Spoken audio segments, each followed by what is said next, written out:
All right, well, Kirk here, and I am thrilled to welcome Eric Van Dam to Team Resilience as our new drift driver. We've been forming our team over the last few months and was in desperate need of a drift racer, and reached out to a good friend, Doug Vandenbrink, and said, hey, do you know any military guys to join this all-military team who knows how to drive a drift car? And he goes, well, just so happened to know Eric, and connected us, and it was incredible to find out that, holy cow, you're in Indianapolis as well. So in any case, reached out to you. It turned out that you're a hell of a driver, and it's fantastic to have you join this effort. So, well, thank you. I appreciate it. Absolutely. So tell us a little bit about your story, because it's an incredible one. With 20 years service in the Navy as an F-18 pilot or F-18 mechanic. In any case, tell us a little bit more about you. Yeah, sure. Obviously, Eric Van Dam, originally from Detroit, Michigan. I come from a small family. Not a lot of income in the area, and that time frame when I lived and things. So it was definitely a lot of challenges growing up. My parents were, old school family. Dad worked, mom stayed at home with the kids. Dad eventually got injured, went on kind of like a smaller income. But I learned a lot from my family growing up. We had a lot of love, didn't have a lot of money. Mm-hmm. But my father and my grandfather both had a history in military. My dad was Army. My grandfather was also Army. He was a medic. And when I was about, 20 years old, I'd been working in Detroit factories and things for some time. Minimum wage, barely making ends meet, had a lot of friends getting in trouble, and it wasn't working for me. I knew I had more in me than that, so I decided I was going to make the jump to do something else. I just wasn't sure what that something else was at the time. I'd always been good with my hands, and I'd been around cars my whole life. My dad didn't have a lot of money, but he was a car guy, so we owned a lot of different cars over the years. There was no paying mechanics to do things. So I learned at a very young age, this is how you tune a carburetor, or this is how you change spark plugs, or where's my 10 mil socket. So, I knew I had a passion for building cars, and I knew I wanted to get more into that. But in the area that I was in at the time, it was a big recession. Ford was pulling a lot of things out of the area in Detroit and outsourcing the stuff out there. I'd actually worked for General Motors for a little while.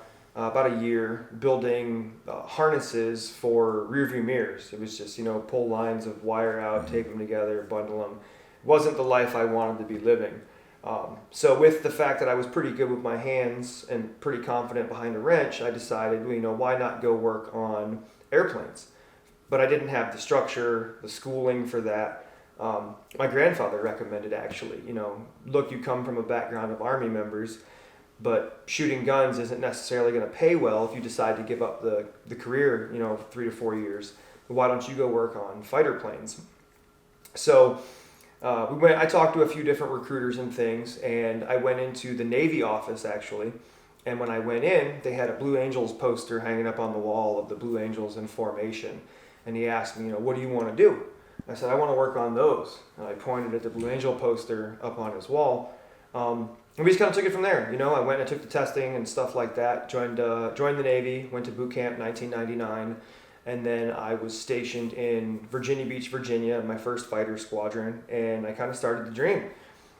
This is a jet, and these are the parts, and here's the tools. So I had a lot of great teachers when I was younger, kind of learning the systems and things like that. I spent 13 years in Virginia Beach on the same base, moving between different fighter squadrons for different tours. Deployed several times overseas. I saw most of the military action. If it was a confrontation we were in somewhere in the world that the Navy supported between 1999 and last year, I was either in the front side of it or the back side of it, which was a great opportunity to travel the world.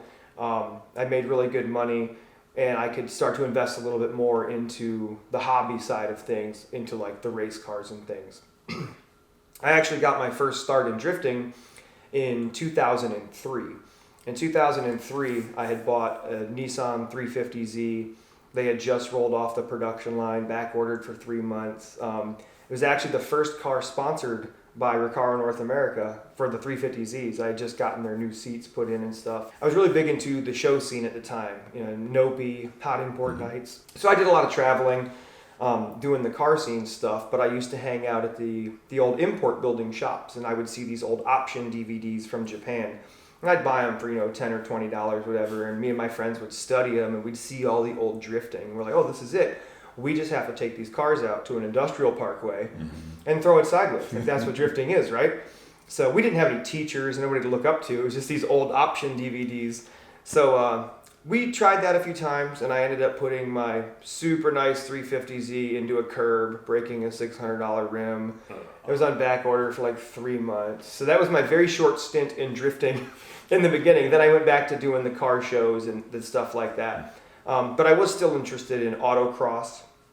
I ran a few road rally events, things of that nature. And then as I was growing in my racing self, I would start to move into different vehicles. I'd tried a few big V8s, I tried a few imports. I was into drag racing for a long time. I had a couple of years of racing motorcycles on circuit. Just a very diverse background in racing as I was doing all these other things with the military. And when I got to my last set of military orders to be stationed for what we would refer to as our twilight, our last tour, they asked me, you've done all this stuff for us, what can we do for you? Where do you want to go in the world? What do you want your last tour to be? A lot of folks choose their home state and they want to go, set up shop, grow roots back at home again. But being single, no kids, and as into racing as I was like, you know what, I've been around the world 4 times. Send me to Japan. I'd like to go see Japan. And I'd never really lost that passion for that Japanese driving style, even though it was something I didn't really have a part of after I broke that one car. But I knew moving to Japan that I was going to have to give up the drag racing because we weren't into drag racing out there, and I was going to have to learn drifting again. So it was nice to hit a master reset button, so to speak. I came to it with an empty cup, and I kind of, I showed up. I bought a bone stock Skyline, 4-door, bone stock motor. Awesome car. Oh, amazing. The luxury of being able to get that in Japan, you can't really get it here. $2,200. One owner, 90,000 kilometers was the car I bought. It was amazing. But yeah, I took it to the racetrack out there, broke it a lot. And for, I'd say, maybe 4 to 6 months, I was going twice a week. I was bringing the car out there and I was practicing. And in the beginning, I did the very American thing in Japan, for the military at least, and that's go to the racetrack, but kind of stay in your bubble. I hadn't really expanded my friend base into the culture very much at that point. So after I was there for 4 months or so, and I was crashing the car a lot, the Japanese that were there were like, hey, we should probably start helping this guy out. He's going to live here. We're going to have to kind of take him under our wing. Yes, kind of take him under our wing. So I started to meet some of the Japanese locals, and it turned out that a lot of the locals that frequented my home track, which was also their home track, just much longer than me, turned out to be professional race car drivers, and they would hang out there on the weekends. So one of my best friends in Japan, Kazuki Hayashi, is a professional driver, driven D1 Formula Drift. Kind of took me under his wing, and he was like, listen, it's cool that you're here, but let's change some things. Let's do some things different, and let's give you some training routines to kind of get you to where you need to be behind the wheel of the car. So for the first year, it was a lot of trial and error. There was a lot of mistakes made, a lot of parts purchased, a lot of bumpers blown up. I had a lot of friends in different aspects of the car culture in Japan. Some of them were into the really, really low stylish cars, and some of the guys were into the more competition-focused cars. I kind of went into both of those circles, new. I didn't know much of anything. And these are with Japanese friends who, to what degree did they all speak English? So a lot of the guys in Japan, it's a gamut. There's up and down of everything. My friends circle in Japan spoke pretty good English, and they enjoyed speaking English so they could practice it. Some of my Japanese friends speak no English at all, but I speak a little bit of Japanese, so it kind of works out. In the beginning, it was really hard to translate the lessons, though, from teachers that we didn't share a language. So a lot of it was, hand gestures and hand, engine noises and throw the wheel harder. So we kind of... Or just speaking louder, whatever. Or louder, yeah. Loud Japanese is just as understandable as quiet Japanese, by the way. Yeah, so at the first year or so, I was driving a really low car because I thought it was stylish, and I did all the things that I did, and then I eventually, so a little bit of backstory: the structure of competitions in Japan is a little bit different than anywhere else I've seen. Inside of a Japanese competition, you have a few different layouts. Most competitions have a beginner class, an intermediate class, and an advanced class, whereas other competitions will have age groups. So you'll have 18 to 25, 25 to 35, and then 35 and up is like masters.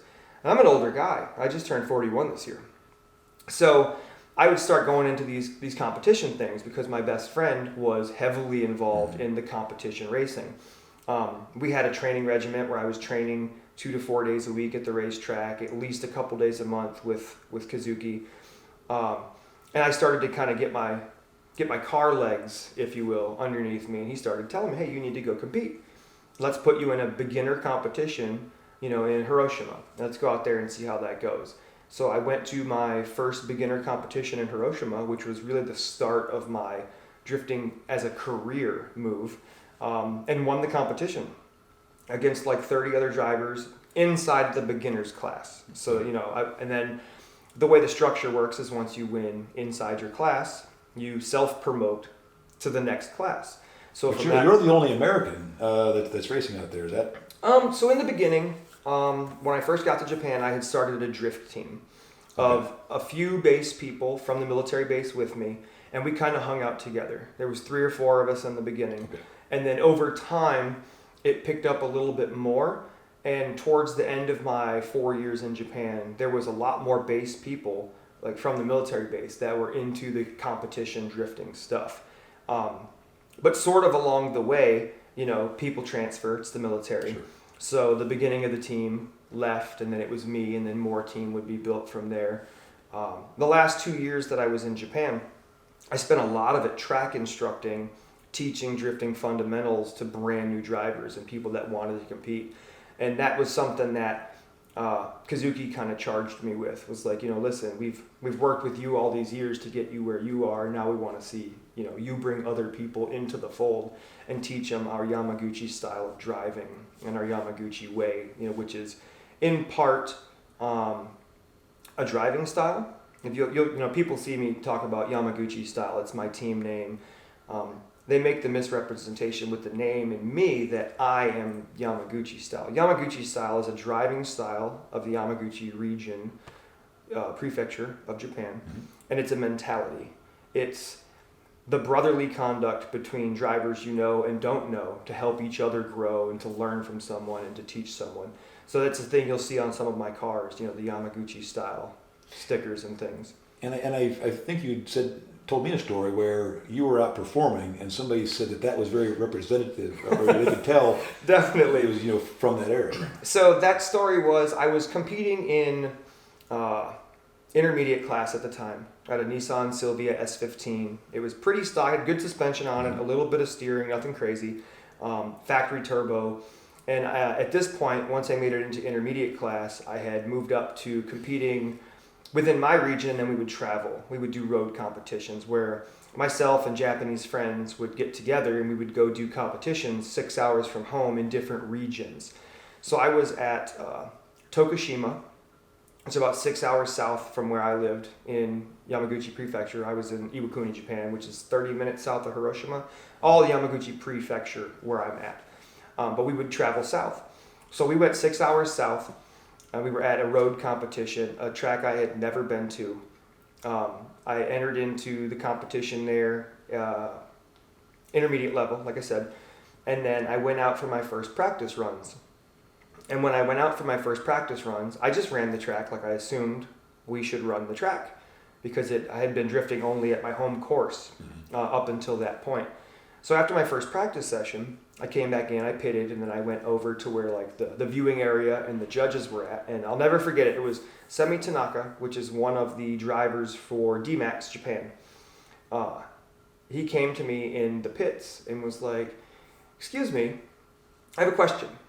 And I was like, "Yeah, it's pretty decent English." And he was like, "Are you from Yamaguchi?" And I was like, "I am, why?" He's like, "The way you did the first entry, yeah, it's Yamaguchi style of driving." Yeah. Like, Kazuki Hayashi? I was like, yeah, Kazuki's like one of my best friends. And then we had a laugh, and new friend for life as soon as we met there. And then I did start to notice that more as we would travel and go to different regions and things to compete. We would do, our first or second practice runs, and then we would come back in and people would be talking about it like, that's a Yamaguchi style of driving. Because the driving styles of Japan are very unique to each other. So the way that they drive in different places in the north, or the chassis that they choose and the driving styles that they choose are very different. And it was probably one of the best parts of driving while I was over there, was just the richness that was different systems, to see how different people would attack the same track in a different manner, because it was their home track and I was the visitor, and I would see some of the stuff that they did, and then I would ride with them and they would ride with me, and then we would all compete against each other. And then afterwards we go to yakiniku, which is like, barbecue, like a grill, and go eat together. And it was really good. I said I had a really good time out there. I spent a lot of time traveling and doing different things on the road. I eventually ended up winning my intermediate competition and moving into the advanced class. At the same time, over this entire time, I was also doing age-based competitions, where somebody who was 45 and had been drifting for 25 years was my competition, 3 years in. And these are guys that have been doing this, for decades. The master's class. Oh, it was ridiculous. It was, a lot of the time it was humbling. A lot of the time it was very interesting to see kind of like what, if I did this for 20 years, it would look like. Other times I shocked myself. Towards the end there, I won a few of these. And, the respect level between competitors is unreal. Like, when you beat somebody, nobody would get upset. They would just come over and say, wow, that was an impressive driving and handshake. And I remember going through some of the motions and practices and things. Like, there was a time leading up to my intermediate championship that I worked with Kazuki 2 days a week for a month. And it was to the point where he would go out on the track, and he would set up a cone and say, okay, when you enter outside this cone, and then he would set up another cone further down, and when you exit outside this cone, and then he would slowly, as I did hot laps coming through, move the cone and move the cone and move the cone. And then he finished it on the last one, where the exit was then Kazuki. He walked out to the end of the track and basically said, if you definitely want to make sure you can make it around the target's going to be your friend. Picked up the cone and threw it off the racetrack and was like, I want you running third gear. I want you to run this wall, and I don't want you to run into me. So the trust level that we had between us as friends and things out there was unreal. It was something different in racing in general that I'd ever seen. A little more intense, but a lot more light at the same time, like the in-betweens. It's kind of almost hard to explain in like an interview. You kind of have to go there to experience. But again, very humbling to drive with some of the guys that I drove with, and just, you can be a sponge learning from people out there. But that's kind of where we came to, how we got introduced. Was I was maybe 2 years ago, and I was, doing my normal thing, racing the track 2 to 4 days a week, and I heard we had an American driver coming out. Kazuki talked to me and said, there was this guy, Doug. Do I know Doug? Doug's from America. Do you know Doug from America? I was like, I don't know who Doug from America is, Kaz. Right. So the guy ends up showing up. I had never met him before. I didn't even know who he was. I wasn't even into Formula Drift and things of that nature back then. I was just into my small circle southern Japan. I heard that he was a famous driver from America, and he was going to come out and he was going to do some driving with us. And in true Yamaguchi spirit, Kazuki heard who he was. Talked to a friend who knew him, was like, yeah, I'll get him a car ready. So Doug came out for the weekend, and he got to drive Kazuki's practice car, and he spent time at our home track, and we all did yakiniku together, and it was an amazing experience. And I got to kind of poke and prod him a little bit about the differences between what he was seeing where I was at and what it was like back in America, because I had no intentions of moving back to America. I was on my retirement orders. I really fully expected to love Japan and just stay there and retire forever. It was actually the drifting that brought me back. So just to kind of fill out the last piece of that backstory, after I finished my intermediate stuff and I moved on to advanced class, I continued to compete across southern Japan. About a 6-hour radius, because in Japan I was under what was referred to as a SOFA license, Status of Forces Agreement, as I'm sure you're familiar with. And basically what that is, for anyone who doesn't know, is it's a handshake between the American government and Japanese government. Yes, this person can have a driver's license. They've shown proficiency by having an American license. They've gone through classes to tell them the differences in Japan. Caveat, you can only own one vehicle. So not only was I only allowed to own one vehicle, I was driving racetracks every weekend. So my daily driver that got me to work on a Monday was my weekend track car. And that presented some challenges sometimes. You know, sometimes you try to drive at 90%, you bite 110, you kiss a wall, things, you blow a bumper off, break something in the front end. It's not hard to fix. Parts require time.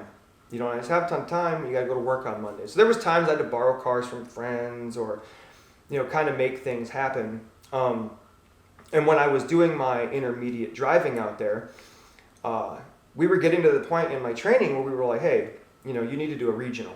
You need to see if you can place for D1 lights, which is like the first door into professional drifting over there. And I had a sponsor approach me in my S15 and offered me a full aero sponsorship for my car.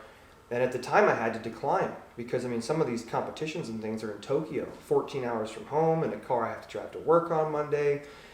So the timing just wasn't there for me. And then I got a little bit closer towards coming back to America. We had our season ender competition for 2018. I went out there, put on a great show. We had a great time. Everybody had a good time together. And again, the sponsor approached me and was like, I heard that you're going back to America to do competition drifting in America in hopes of competing in Formula Drift. I was like, yeah, we're going to build a car. We're going to get everything in order. It'll be nice to understand the drivers' meetings because my Japanese is only so.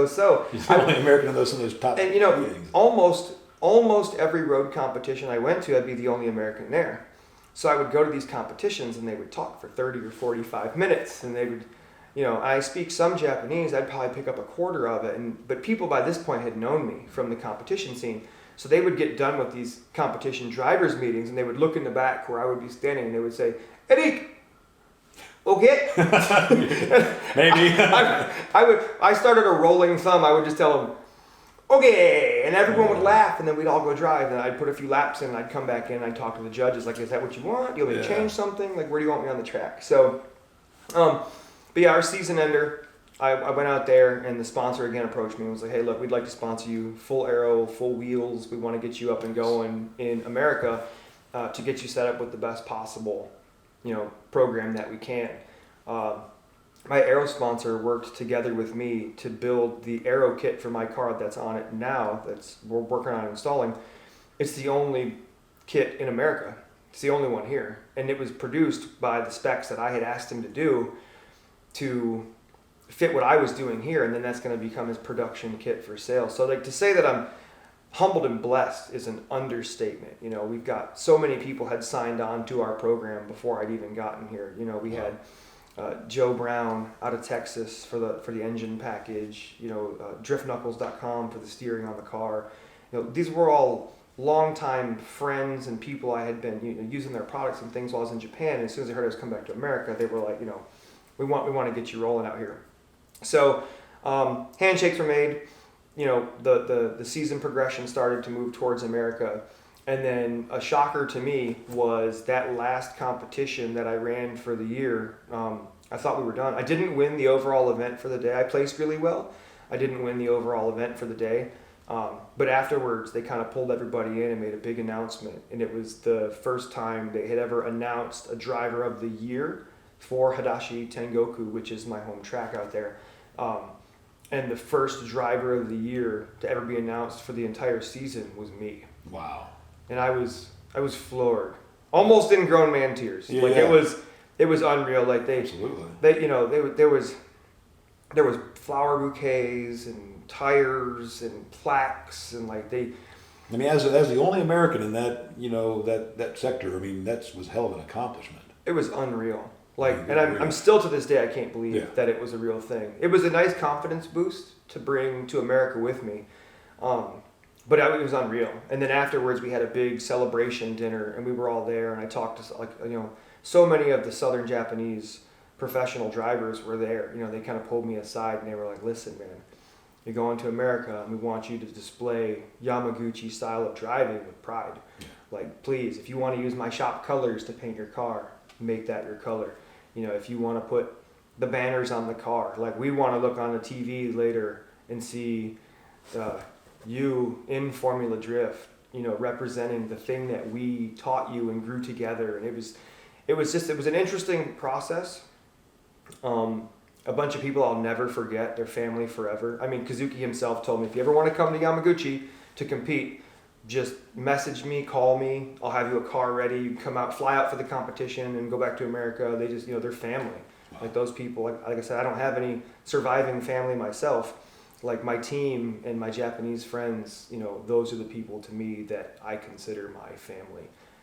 And as I've been in America for about just under a year now, it's growing, you know, like the family's growing. I'm starting to meet other people in Indianapolis and we're moving into other things and we're growing great things. But that's kind of the long version of my backstory and where I came to in drifting.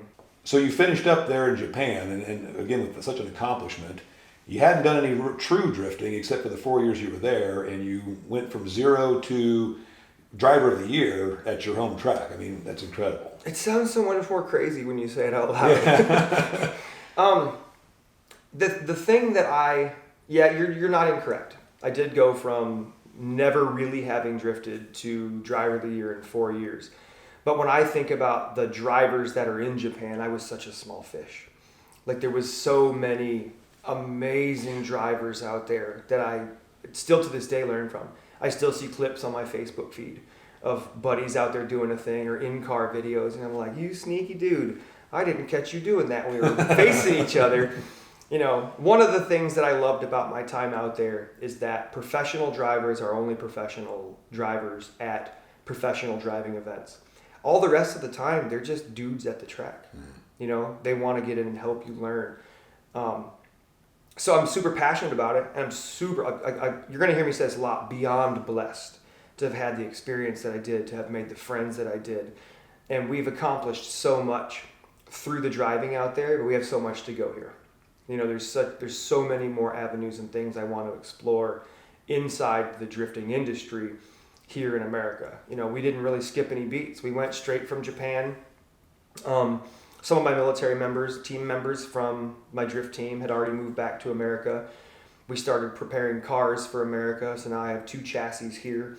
I have a street car, which is like a lower horsepower, just sub 300 horsepower FRS, very basic build, street car, small turbo.